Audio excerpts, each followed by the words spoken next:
미국 하버드 대학에 알버트 그레이라고 하는 교수가 있었습니다. 그 사람은 오랜 세월 동안 성공한 사람들을 주로 연구했던 사람입니다.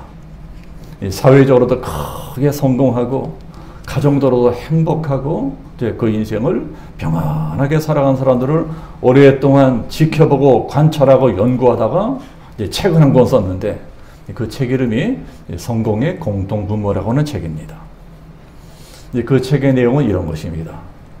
내가 오랜 세월 동안 성공한 사람들을 주목해서 지켜보고 연구해 보았더니 성공한 사람들에게는 세 가지 공통점이 있더라는 것입니다. 자, 성공한 사람들에게 있는 이 세 가지 공통점. 자, 그것이 무엇일까요? 첫 번째는 성공한 사람들은 다들 부지런한 사람들이었다는 것입니다. 사람들이 부지런합니다. 게으른 사람들이 성공한 사례는 거의 찾아볼 수 없었답니다. 성공한 사람들은 다 열심히 부지런하게 일하는 사람들이었다는 것입니다. 자, 그래도 그것만 가지고는 안 된다는 것입니다. 부지런한 것만 가지고는 안 돼요. 열심히 살고 부지런히 일한다고 다 성공한다면 이 세상에 성공하지 못할 사람이 어디 있겠습니까? 특히 우리나라 사람들은 정말 부지런합니다. 이 외국을 다녀보면 우리나라 사람들이 얼마나 부지런한지 정말 깨닫게 됩니다. 이 전 세계에서 아마 제일 부지런한 민족이 우리 민족일 것입니다. 그러나 이 사실 부지런하기로 치면 아침 일찍 일어나서 거리를 청소하거나 하시는 이 환경미화원만한 분들도 안 계실 것입니다. 그분들 정말 부지런합니다. 새벽 일찍 일어나서 막 거리를 청소하고 이러는 걸 보면은요, 너무너무 부지런해요. 아파트 경비하시는 분들도 얼마나 부지런한지 모릅니다. 택배 하시는 분들, 신문 배달하시는 분들, 너무너무 부지런한 분들입니다. 부지런하지 않으면 또 그 일도 할 수가 없습니다. 그런다고 그분들이 다 성공합니까? 반드시 그렇지 않다는 것입니다. 그러니까 성공이라고 하는 것은 사람들의 노력만 가지고는 안 된다. 그저 열심히 하고 부지런하게 하고 그것만 가지고서는 안 된다는 것입니다. 자, 그러니까 두 번째로 운도 따라줘야 된다는 것입니다. 자, 이것은 제 말이 아니고 알버트 그레이 교수라는 사람의 말이에요. 행운도 따라줘야 된다. 자, 이거 동의하시는 분들 많으실 것입니다. 운도 따라줘야 된다.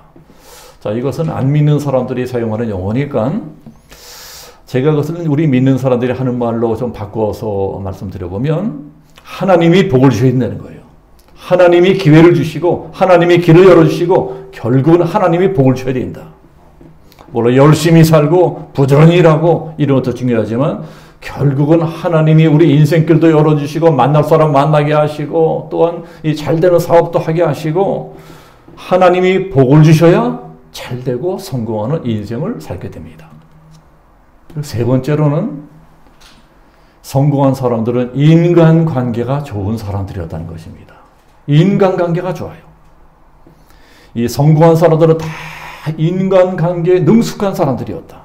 이 다른 사람들하고 도로도로 좋은 관계를 맺으며 살아갑니다. 그 인맥이 풍부한 것입니다. 그 인맥을 잘 활용하며 살아갑니다.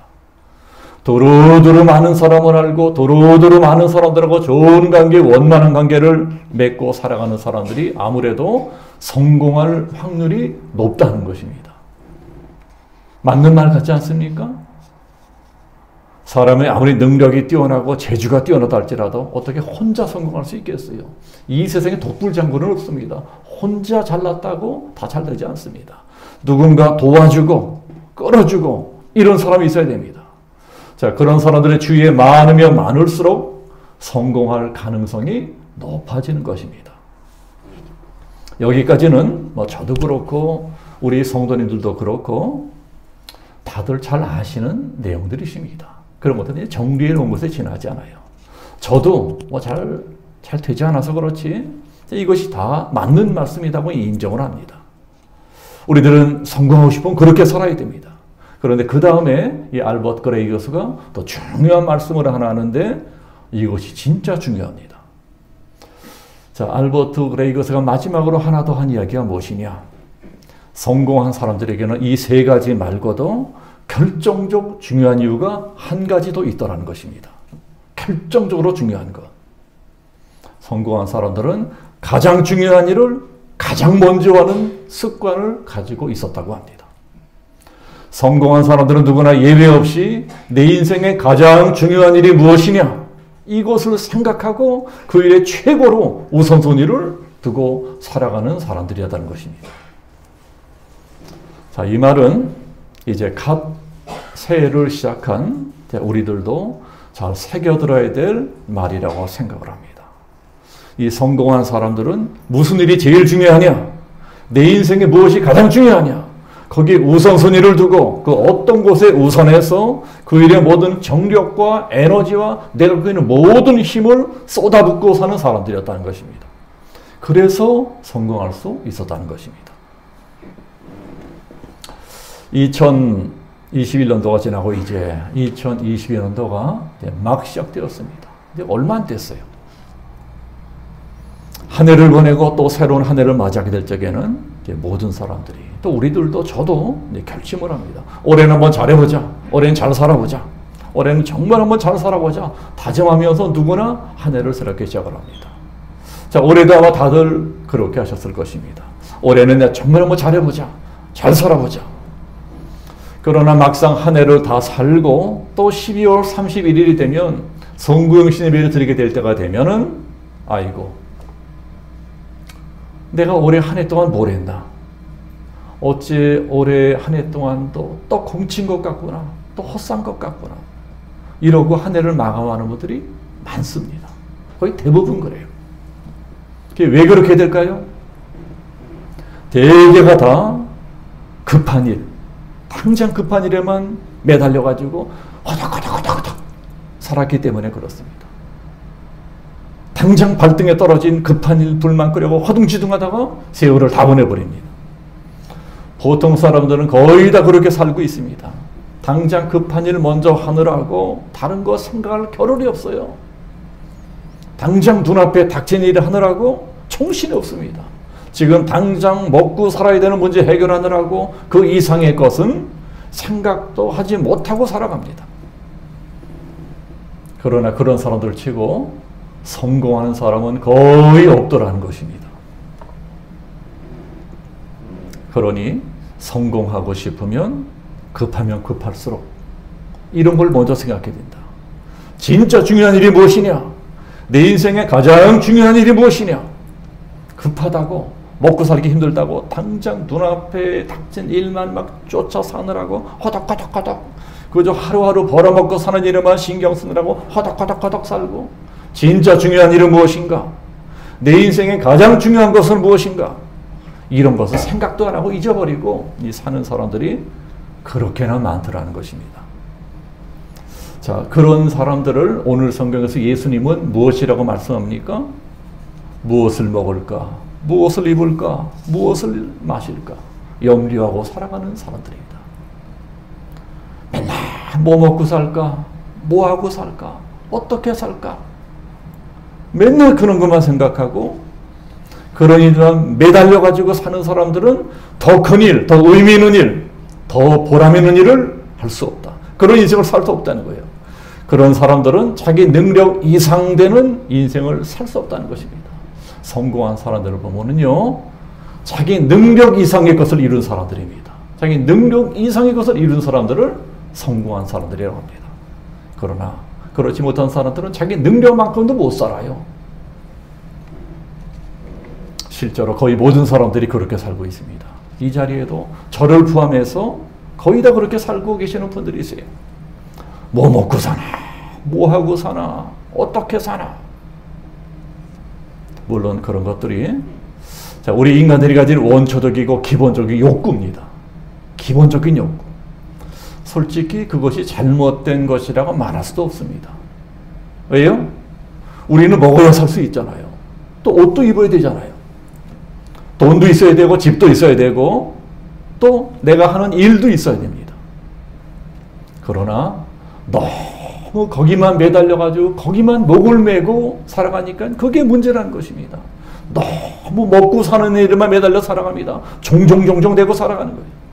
너무 먹고 사는 일에 매달려서 정작 더 중요한 일은 보지도 못하고 생각도 안 하고 그저 하루하루 뭐 먹고 사나, 어떻게 사나, 뭐 하고 사나 그것만 걱정하고 살아갑니다. 일평생 그렇게 살아가요. 그러다가 늙어 죽는 것입니다. 자, 이것이 바로 문제라는 것입니다. 그래도 지금은 옛날보다는 참 우리 형편이 많이 낫습니다. 옛날에는요, 그런 게 정말 너무너무 심했습니다. 거의 모든 사람들이 오늘은 뭐 먹고 사나, 어디서 자나, 뭐 하고 사나, 뭐 입고 사나. 이게 최고로 중요한 문제였습니다. 최고 관심사가 그거예요. 자, 이 자리에 계신 어르신들은 거의 다 그런 가난한 시절을 지내오신 분들이십니다. 물론 저도 마찬가지입니다. 제가 태어났던 50년대 우리나라가 얼마나 가난했는지 모릅니다. 전 세계 최빈국이었어요. 지금 그 아프가니스탄 같은 나라가 우리나라였습니다. 우리들이 얼마나 가난한 시절로 살아가는지 지금 젊은 사람들은 상상도 못할 것입니다. 워낙 어렵게 살아서 지금도 그런 생각들이 우리 나이 든 사람들을 지배하고 있습니다. 우리 나이 든 사람들은요, 늘 걱정이 많아요. 먹고 사는 걱정이 많습니다. 이만하면 먹고 살만한데도 늘 먹고 사는 걱정밖에 없습니다. 그렇게 평생을 살아서. 그러나 지금은 옛날하고는 정말 많이 다릅니다. 지금은 그 어렵던 50년대, 60년대와는 비교할 수 없을 만큼 우리나라가 너무 잘 살게 됐어요. 이제는 최소한 굶어 죽는 사람은 없습니다. 최소한 그 정도 복지는 이 나라 대한민국에서 이루어졌습니다. 우리나라 복지 이만하면 상당히 괜찮습니다. 지금도 복지 혜택 누리시는 분들 많으시잖아요. 만약 굶어 죽게 된 사람이 있다면 나라에서 그냥 두지 않습니다. 굶어 죽게 된 사람이 있다면 어떻게든 지원해줘서 먹고 사는 문제를 해결해 줍니다. 그래서 지금 우리나라에서는요, 먹을 게 없어 굶어 죽는 사람은 거의 없다고 보시면 됩니다. 그냥 없어요, 없어. 그래서 요새는 먹고 사는 문제 걱정하는 것도 좀 바꿔뒀습니다. 이제는 진짜 먹을 것 없고 살 것이 없어서 걱정하는 것이 아니고 어떻게 해야 다른 사람보다 더 잘 먹고 더 잘 살 수가 있을까? 그것 때문에 우리들은 염려합니다. 어떻게 해야 다른 사람보다 좋은 옷을 입고 좋은 집을 살고 큰 아파트 살고 좋은 차 타고 다니고 좋은 직장 다니고 더 돈 많이 벌고 넉넉하게 풍성하게 여유 있게 살 수 있을까? 이것 때문에 염려합니다. 그런 염려든 저런 염려든 결국은 뭐 먹고 사나, 뭐 입고 사나, 내가 몇 평짜리 아파트 사나 염려하는 것은 똑같다는 것입니다. 그러나 예수님은 너무 그런 것만 염려하지 말아라. 너무 그런 것만 구하지 말라는 것입니다. 그런 것은 이방인들, 즉 하나님을 믿지 않는 사람들이나 구하는 것이다. 우리 예수 믿는 사람들까지 맨 그런 일들만 매달려서 그런 것들만 구하고 그러고만 살아간다면 우리가 이방인들하고 다른 것이 무엇이냐? 우리 예수 믿는 사람들이 예수 안 믿는 사람보다 다른 것이 과연 무엇이란 말이냐? 먹고 사는 것을 구하는 것이 이제 잘못되었다는 것이 아닙니다. 물론 우리들은 그런 것도 구해야 됩니다. 또 구하라고 말씀하셨어요. 그러나 오직 그런 것만 구하는 것이 문제라는 것입니다. 그런 것들만 구하지 말고 더 중요한 것을 먼저 구해라. 너희는 먼저 그의 나라와 그의 의를 구하라. 더 중요한 하나님 나라를 먼저 구하라는 것입니다. 자, 왜요? 하나님 우리들에게 먹을 것, 입을 것, 살 집, 직장이나 사업이나 이런 것들이 있어야 할 것을 다 알고 계세요. 하나님이 모르시는 것이 있겠습니까? 다 알고 계세요. 전지전능하신 하나님은 다 알고 계십니다. 우리들에게 지금 있어야 될 것, 필요한 것 무엇인지 다 알고 계세요. 그래서 그런 것들은 우리들이 너무 진이 빠지도록 열심히 구하지 않아도 필요하면 알아서 다 주십니다. 기본적인 의식주 문제 같은 것들은 하나님이 어떻게든 해결해 주세요.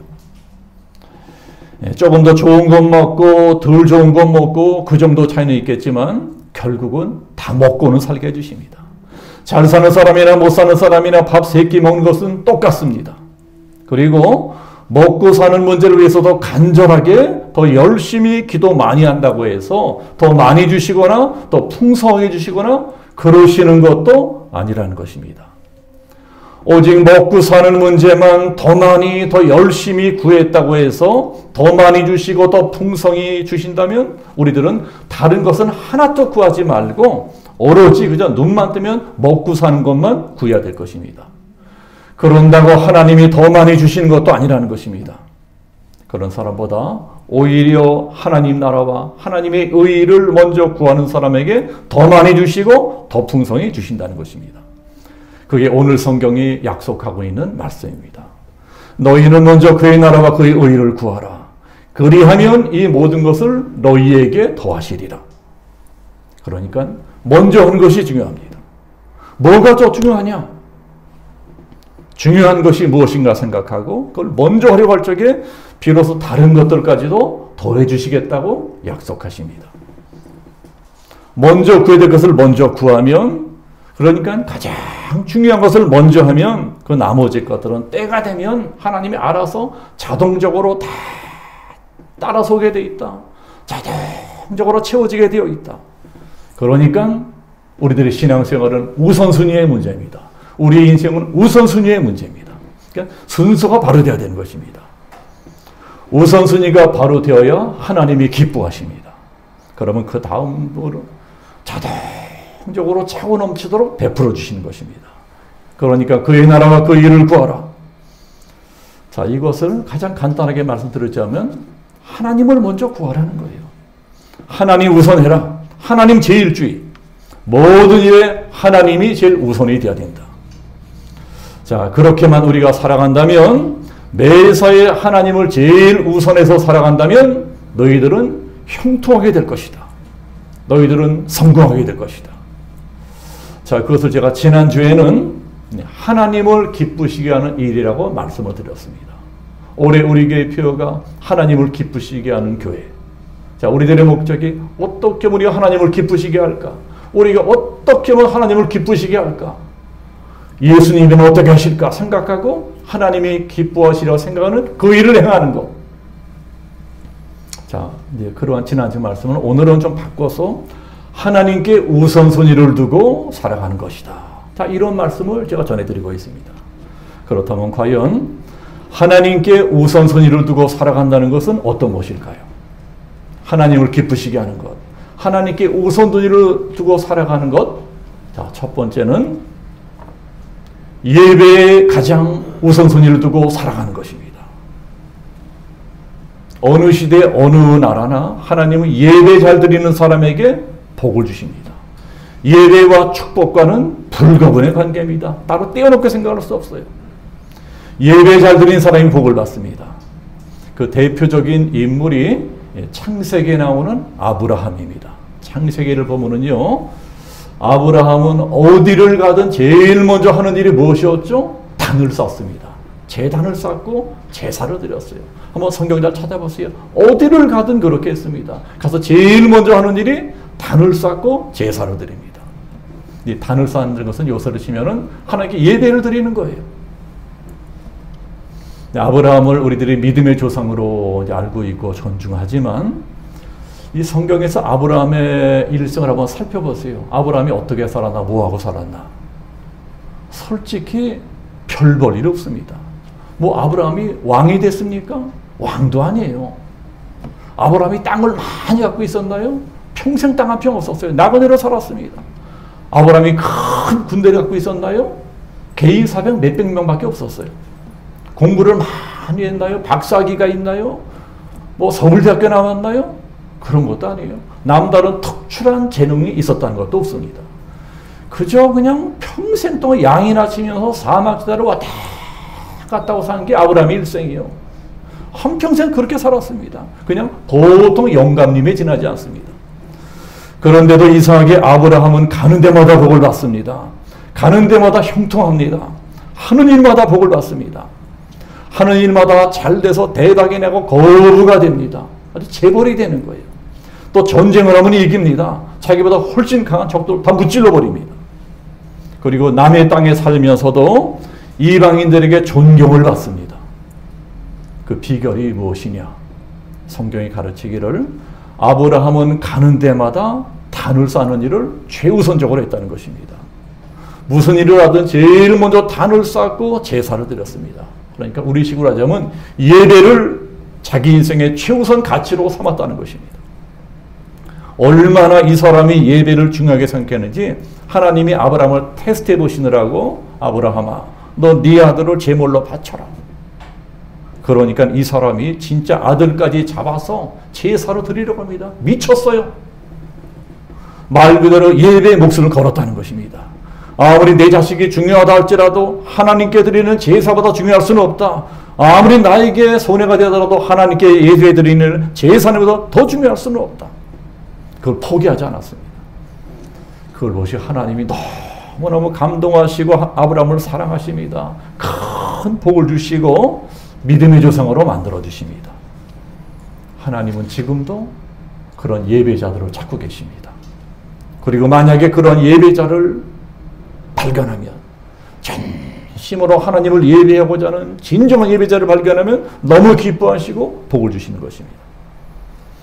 그러나 지금은 이제 그러한 예배자를 점점 찾기 힘들어지는 세상이 되었습니다. 지금은 코로나 때문에요. 코로나 때문에 재작년부터 예배하러 교회로 나오는 것 자체가 쉽지 않은 세상이 되었습니다. 그 예배 드리러 나오는 게 옛날에 당연했죠. 지금 용기가 필요합니다. 코로나에 대한 두려움을 극복해야 돼요. 그래서 예전에는 주일에 예배를 못 나오는 일이 있으면 양심의 가책도 하고 이러다 벌 받는 것이 아닌가 뭐 이러한 마음이라도 있었는데 지금은 그런 것도 다 사라져 버렸습니다. 코로나 때문에 못 나오는 걸 어쩌란 말이냐. 이게 습관이 되다 보니까 조금 바쁜 일 있으면 안 나옵니다. 예배 안 나오는 것이 당연한 것이고 예배 나오면 이상해요.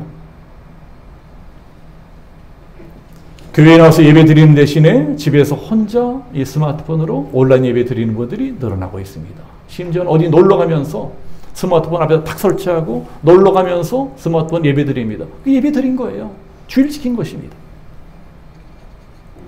자, 그렇게 온라인 예배가 편리하게 됐으니까는 이제 코로나가 끝나도 근데 나는 교회 안 나온다. 아니, 목사님들이 그랬잖아요. 온라인 예배도 예배라고. 근데 뭐하러 교회 나가? 그러니까 교회 안 나가겠다고 하는 젊은 사람들이 굉장히 많습니다. 코로나가 끝나도 교회가 어떻게 될지는 아무도 몰라요.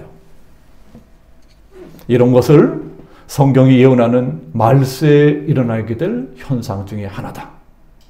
말세가 가까울수록 점점 더 모이기를 피하는 사람들이 늘어난다는 것입니다. 주님이 재림하실 일이 가까울수록 모이기를 피하는 사람이 늘어나요. 예배가 사라집니다.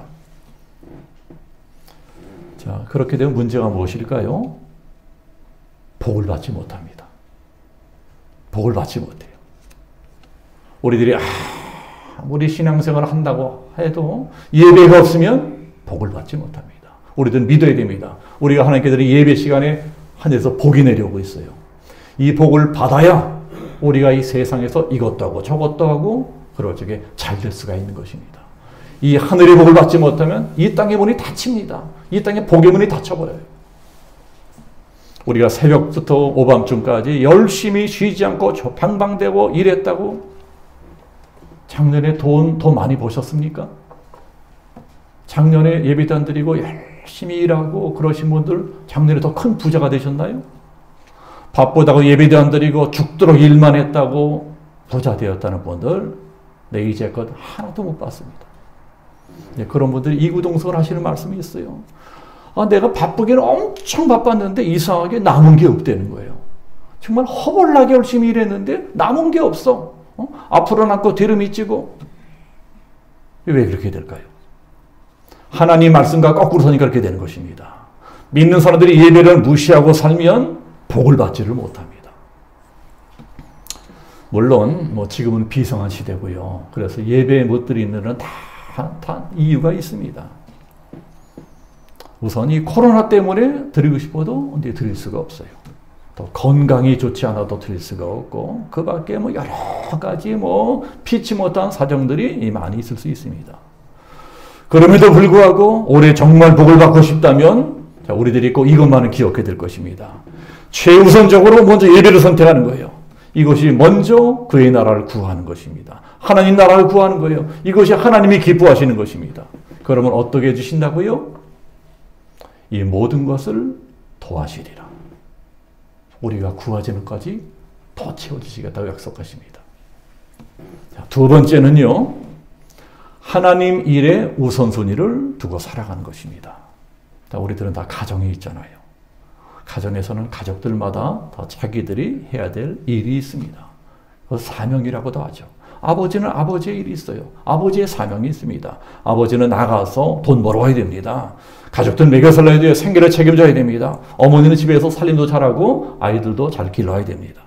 물론 요새는 뭐 세상의 면에서 어머니들도 밖에 나가서 열심히 돈 벌러 다니시고 이런 분들 많으세요.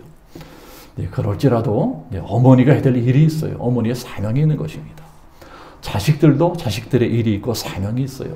아무리 나이가 어려도 집안에 필요하면 심부름도 하고 이것도 하고 저것도 해야 됩니다.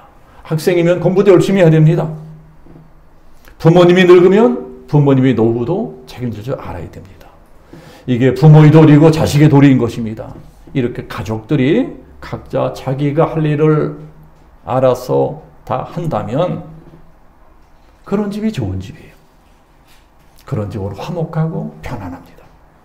그런 집은 하나님 복을 주십니다. 하나님이 복을 주셔서 자녀들도 잘 되게 해주십니다. 자, 이런 원리가 교회도 마찬가지라는 것입니다. 이제 교회도 이제 영적인 가정입니다. 우리들은 육신적인 가정이 아닌 영적으로 묶어진 가정이에요. 그렇기 때문에 교회에서도 우리 한 사람 한 사람이 해야 될 일이 있습니다. 교회에서는요, 직분이 사명이에요. 장로, 권사, 집사, 다 사명입니다. 이런 게 다 하나님의 일이고 내가 할 사명이에요.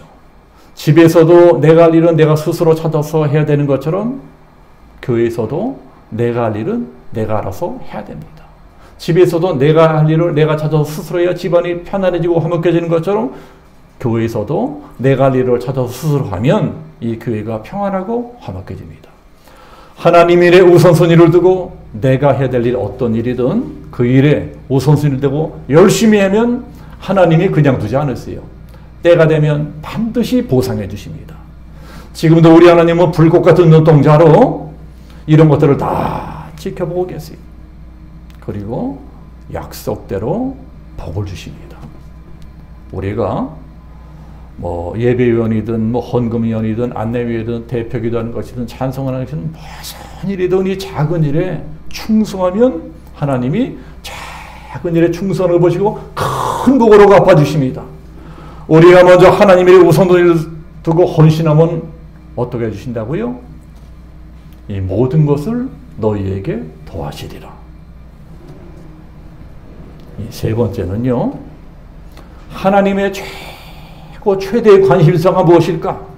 이것을 깨닫고 그 일에 우선순위를 두고 살아가는 것입니다. 하나님의 최고로 큰 관심사가 무엇일까? 하나님의 최대의 관심사가 무엇일까? 우리들도 우리들의 관심사가 있잖아요. 아이들이 잘 크는 것, 돈 많이 버는 것, 직장에서 진급하는 것, 사업이 잘 되는 것, 우리도 우리 관심사가 있잖아요. 그런 것처럼 하나님도 관심사가 있습니다. 하나님 최대의 관심사. 그것이 무엇이에요? 영혼 구원하는 일입니다. 하나님 우리들의 영혼을 구원하시려고 독생자 예수님을 이 땅에 보내주셨어요. 그리고 예수님 우리 영혼을 구원하시느라고 십자가에 빨가벗기고 몸 찢고 피 흘려 죽으셨어요. 그러니 당연히 하나님의 최대의 관심사는 영혼 구원일 수밖에 없습니다. 영혼 구원, 이게 하나님의 최대의 관심사예요. 그래서 예수님께서 부활 승천하시면서 제자들에게 마지막으로 명령하신 것도 복음을 전해라. 땅끝까지 복음을 전해라. 이게 마지막 명령이셨어요. 복음을 전하는 일, 전도에서 영혼을 구원하는 일. 그 일이 하나님께서 최고로 기뻐하시고 최고로 원하시는 일이세요. 그러니까 우리가 모든 일에 우선해서 그 일에 관심을 가지고 그 일에 힘을 쓴다면 당연히 하나님의 주목을 받게 될 것입니다. 하나님 우리를 주목해 보게 될 거예요. 복을 받고 싶으면 뭔가 남달라야 됩니다. 하나님의 주목을 받아야 돼요. 하나님의 주목을 받는 인생이 돼야 됩니다. 회사에서도 저 친구 굉장히 유능하네. 사장님의 주목을 받으면 그 사람에게 좋은 일이 일어나요. 진급도 하게 될 것이고 연봉도 많아질 것입니다. 우리도 마찬가지입니다. 하나님의 주목을 받는다면 반드시 복이 오게 돼 있습니다. 우리가 왜 고생하고 사는데도 어째서 내가 사는 것은 좀처럼 나아지지가 않느냐? 왜 그럴까요? 하나님의 관심사와 내 관심사가 다르기 때문에 그렇습니다. 하나님은 영혼 구원에 가장 큰 관심 갖고 계시는데 나는 관심이 없어요. 그런 일에 아예 관심이 없어. 내 관심은 오로지 뭐 먹고 사나, 뭐 하고 사나, 어떻게 하면 잘 먹고 잘 사나 이거밖에 없어요. 그런 일에만 관심을 갖고 살아갑니다. 그러니 하나님과 잘 통하지 않는 거예요. 복이 오지 않는 것입니다. 그러니 이제부터라도 지금 이 어려운 코로나 시대에도 불구하고 우리가 영혼 구원한 일에 관심을 가지고 그 일에 우선순위를 두고 살아간다면 하나님께서 그 일을 더 잘하라고 복을 주실 것입니다. 하나님 우리를 왜 잘되게 해주세요? 왜 우리 성공해 주세요? 너 그 잘된 거 가지고 성공해가지고 다른 사람들에게 나를 봐라.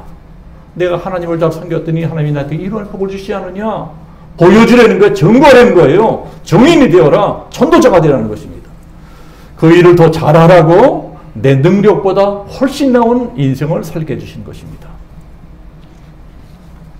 언제나 새해가 되면 우리들은 모두 다 마음의 소원을 가지고 기도합니다. 저에게도 기도 제목을 써내신 분들이 많이 계세요. 이 기도 제목들을 쭉 보면은 매년 거의 비슷합니다. 하나님, 올해는 제가 하는 사업 잘 되게 해주세요. 우리 직장 잘 되게 해주세요. 우리 아이들 잘 되게 해주세요. 우리 가족들 다 건강하게 해주세요. 좋은 직장 들어가게 해주세요. 나에게 좋은 배우자 만나게 해주세요. 매년 비슷비슷합니다. 물론 그것도 귀한 기도입니다. 우리들은 그런 것도 구해야 됩니다. 하나님은 그런 것들도 구해라고 명령하고 계세요. 구하라! 그럼 주실 것이다. 그러나 우리가 오로지 그런 것들만 구한다면 우리가 예수 안 믿는 사람들이나 미신 믿는 사람들이나 다른 종교 믿는 사람들이나 다른 것이 뭐 있습니까? 미신 믿는 사람들도 다른 종교 믿는 사람들도 교회라고 하는 근처에도 안 와서 다 그런 소원 가지고 그런 걸 바래요. 우리 예수 믿는 사람들은 구하는 것도 좀 달라야 된다는 것입니다. 하나님의 관심사가 무엇일까? 하나님이 최고로 관심 있는 것이 무엇일까? 그것을 알고 그것을 먼저 구하는 것입니다. 하나님의 최대 관심사가 무엇이라고요? 영혼 구원하는 거예요. 영혼 구원하는 일. 그게 제일 기뻐하시는 일입니다.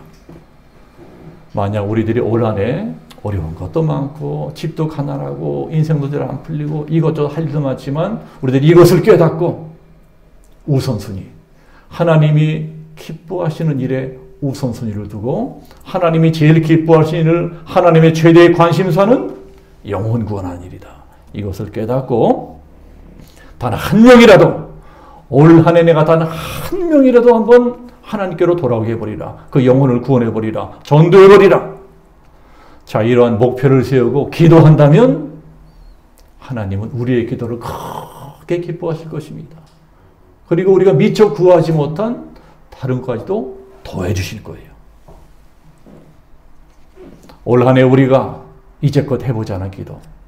하나님께서 가장 기뻐하시는 일은 영혼 구원하는 일이었구나. 나도 한번 그 일에 관심을 가지고 기도해보자 하고 애를 쓴다면 하나님은 당연히 우리가 구하지 아니한 더 좋은 것을 차고 넘치도록 채워줄 것입니다.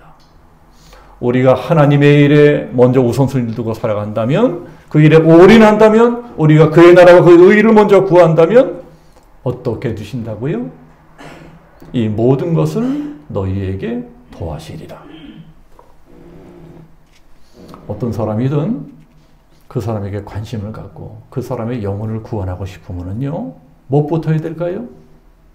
제일 먼저 기도부터 시작하셔야 됩니다. 영혼 구원하는 일, 전도하는 일은요, 기도 없이는 불가능합니다. 불가능해요. 우리 주위에는 아직도 구원받지 못한 영혼들이 많이 있습니다. 우리 가족 중에도 많이 있잖아요. 우리 주위에 너무나 많이 있잖아요. 우리가 하나님을 기쁘시게 하려면 그러한 분들을 위한 기도부터 시작하는 것입니다. 기도도 대충 성의 없이 하는 것이 아니고 작정하고 열심히 하는 거. 하나님, 올 한 해 이 영혼 구원해 주세요. 이 영혼 구원해 주세요. 그러한 기도가 쌓이고 쌓이고 쌓이면 어느 순간에 때가 차면은요, 신기한 일이 일어나는 것입니다. 그 사람 마음이 돌덩이 같아서 예수에게 끊어지지 못하게, 교회에게 끊어지지 못하게 해요. 그러던 사람인데 어느 순간에 돌덩이 같은 마음이 녹는 거예요. 그래서 내가 하는 말에 귀를 기울이는 것입니다. 때가 가까워진 것입니다. 내 기도가 쌓여서 때가 가까워진 거예요. 그럴 적에 복음을 전하면 그 강팍하고 돌덩이 같은 사람이 신기하게 귀를 기울이고 순순히 주님을 영접하고 하는 기적 같은 일도 일어나게 된다는 것입니다. 그러니 우리가 올 한 해 다른 여러 가지 우리들이 해야 될 일도 많지만 기도라도 우리 주위에 아직 예수 믿지 않는 내 남편, 내 자식들, 내 형제들, 우리 이웃들, 내 친구들이 있다면 영혼 구원하는 기도부터 시작하는 것입니다. 이 기도가 하나님을 감동시킵니다. 하나님을 기쁘시게 하는 거예요. 이 기도가 쌓이면 하나님이 그 사람 마음을 열어주시고 복음을 심어주세요. 그러면 나에게는 대박입니다. 대박이 나는 거예요. 올 한해 하나님께서 기뻐하시는 그 일에 우선순위로 두고 살아갈 적에 세 가지 말씀드렸습니다. 결국 하나님의 일은요, 세 가지라고 할 수가 있어요. 하나님 기뻐하시는 예배와 헌신과 전도입니다. 이것을 기억하시고 올 한 해 하나님께 우선순위를 두고 하나님의 일에 우선순위를 두고 하나님을 기쁘시게 하는 2020년도를 살아가리라 다짐하고 실천하시는 우리 모든 성도들 되시기를 예수님의 이름으로 축복합니다. 아멘. 기도하겠습니다. 자비로우신 아버지 하나님, 올 한 해 우리가 하나님을 기쁘시게 하는 해를 살겠습니다. 우리가 함께 말씀을 나누었습니다. 오늘은 우리가 하나님께 우선순위를 두고 하나님의 관심사가 무엇일까? 그 일을 하겠습니다. 그의 나라가 그 일을 먼저 구하겠습니다. 말씀을 나누었습니다. 우리가 말씀을 나누고 말씀을 들은 그대로 우리의 삶 가운데 실천할 수 있게끔 성령께서 지혜 주시고 능력 주시고 인도해 주시기를 원합니다. 우리가 이렇게 미약하게 작년과 다름없이 올 한 해를 시작하지만 올해를 마칠 적에는 참으로 보람 있는 한 해였다. 정말 의미 있는 한 해였다. 하나님께 은혜도 받고 복도 많이 받은 한 해였다. 감사하고 찬양하면서 올 한 해 2022년도를 마무리할 수 있게끔 우리 모두를 축복해 주옵소서. 감사를 드리며 예수 그리스도 이름으로 기도하옵나이다. 아멘.